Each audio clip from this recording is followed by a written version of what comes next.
د زنا او بدکاري یو بله وجه هم دی دا ځینې خلک واده لري نکاح وي بس دا ذهن شیطان دا ور جوړ کړي چې دا به نو دا زما کور والا خو مې لیدلې ده ته هغه نور پلانې ښځه او پلانې د هغه د بازار عام زنانې د دوی دا خیالي چې دا به نو بیا زما تر کور هغی نبی علیه صلات وسلام فرمایي چې ټولې زنانې او ټول انسانان یو رقم رسول الله صلی الله علیه وسلم فرمایي دا د شیطان عمل دی چې یو زنانه بار ته راوځي ځان هغه کړي بیګانه نارینه اجنبي خلک ځان ته متوجه کوي پیغمبر علیه صلات وسلام فرمایي چې کله تاسې د دې د زنا څخه د بچاو دپاره رسول الله یو نسخه ښولې ده زما امت ته چې کله په تاسې کې یو څوک یو زنانه بیګانه بهار وویني بې پرده بې حیا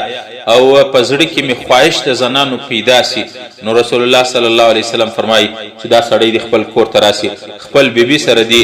جائز حاجت پوره کړي دا شی چې دی د انسان په زړه کې چې کوم د زنا د بدکاري هغه خواهش پیدا سوی هغه ختموي رسول الله صلی الله علیه وسلم فرمایي ان المرأة تقبل فی صورت الشیطان دا زنانې بهر ته چې راځي بدکاره زنانې د شیطان په شکل کې راځي وتدبر فی صورت الشیطان او برته چې مخ راځي مخامخ هم د شیطان شکل جوړي شاته چې ورته ګوریم د شیطان شکل اذا احدکم اعجبته المرأة رسول الله صلی الله علیه وسلم فرمایي چې بهر کې د باندې مې یو زنانه خوښه سوله زړه مې د هغه کې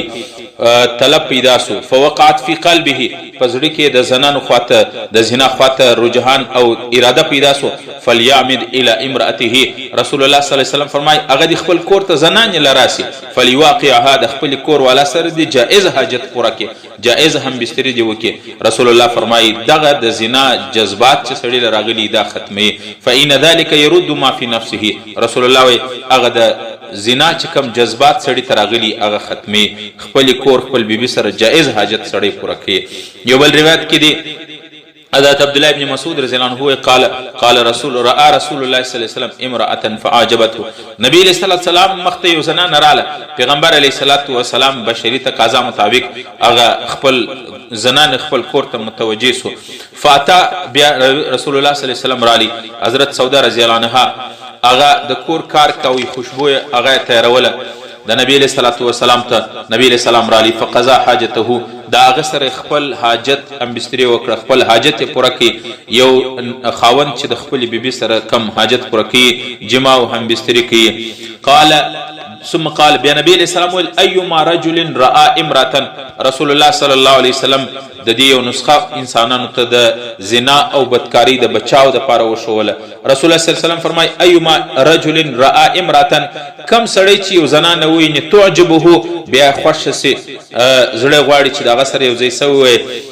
ام بستری او جما او زنا می کړی وای نبی علیہ الصلوۃ والسلام فرمای فلیقم الی اهله دا سړی خپل بیبي ته ورسي فإن معها مثل الذي معها رسول الله صلی الله علیه وسلم فرمای چې کم عزو کم اندام بیا د بیمه د هغه بهار زنانې دی هغه عزو هغه اندام ستاسو کور والا د بیبي د هغه زنانې دی ځینې خلک دا وای چې ته ودرېږه خپل کور والا خو مې لیدلې د دې بنو بیا څنګه بدن وي د دې بنو بیا څنګه جسم وي د دې سره بدکاری وکم د دې سره جما او بستری وکم رسول الله صلی الله علیه وسلم فرمای چې ټول زنان یو رقم دي د ټول زنانو جسم او اندامونه یو رقم دي په دی وجه باندې دا د شیطان وسواس او د غلط دلیل دی چې سړی وي پلانې ښځه بنو څنګه پلانې بنو څنګه د هغه سره بدکاری وکم د هغه سره بدکاری وکم هغه بنو زما در کور والا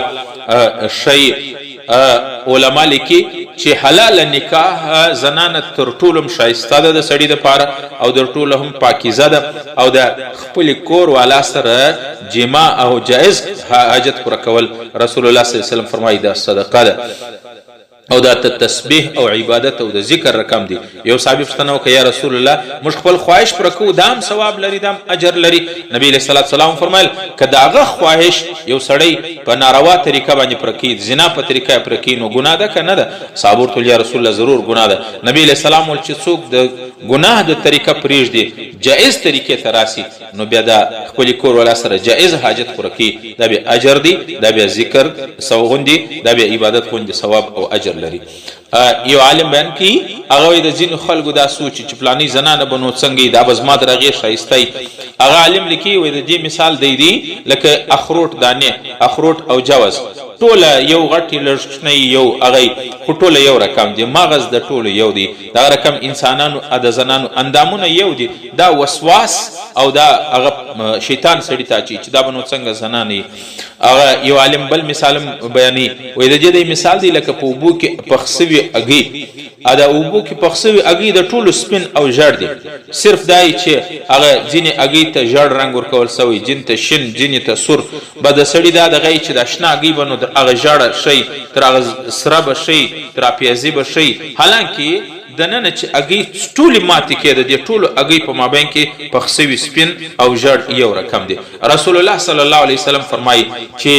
د شیطان دا دلیل دی چې سړی وي هغه زنانه به نو زما د کور والا شایسته یا به شی رسول الله صلی الله علیه وسلم فرمایي کم عضو و کم اندامونه چې ستا د کور والا دي ستا د زنانې دي هغه د بهار د هغه زنانې دي ستا د زنانې هم دي د بهار د زنان یو فرق په دې کې نشته دا د شیطان وسواس دی د شیطان ترغیب دی چې سړی ته ورکړي چې هغه به نو څنګه زنانې په دې وجه عزیزانو عرض دا دی گزارش دا دی چې الله رب العالمین زموږ تاسیز خاندانو زموږ د انسانانو حفاظت وکړي زنا یو بد داسې عمل دی چې د الله غضب او غصه راپاروي د الله غضب او غصه په دې باندې په زنا باندې راپورته کیږي الله مې د زنا رنګ بد عمله څخه وساتي الله دې مې حفاظت